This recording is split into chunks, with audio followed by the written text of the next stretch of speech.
There are still some Republicans in Alabama with enough of a conscience to oppose Roy Moore in his senatorial bid. The senior Republican senator from the state, Richard Shelby, came out as one of them this morning on CNN's State of the Union. Senator Shelby urged his fellow Alabamians to reject their party's official candidate who has been tainted with credible allegations of pedophilia. The senator told host Jake Tapper, "There's a time, we call it a tipping point, and I think so many accusations, so many cuts, so many drip, drip, drip, when it got to the 14-year-old story, that was enough for me. I said, I can't vote for Roy Moore." Shelby referred to his former colleague in the Senate and now Attorney General Jeff Sessions, whose seat Moore is trying to win, in his decision to believe the multiple allegations from women who have provided physical evidence of their encounters with Moore. "I think the women are believable. I have no reason not to believe them."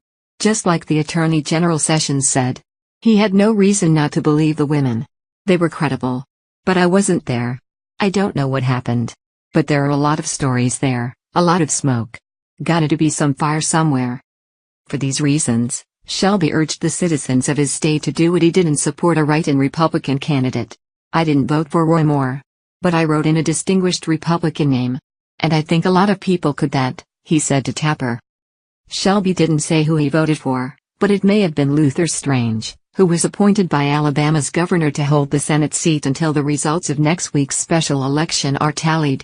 It could also have been former Marine Colonel Lee Busby, who declared his write-in candidacy last week. Whomever he voted for, Senator Shelby's conscience may result in some political fallout for the legislator.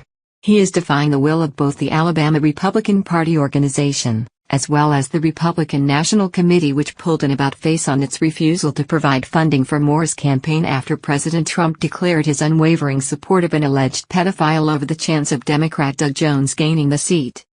It's heartening to see at least one Republican sticking to high moral ground in this race, but, by being the exception, Senator Shelby proves the rule that Republicans always choose the self-interest of the party over their country.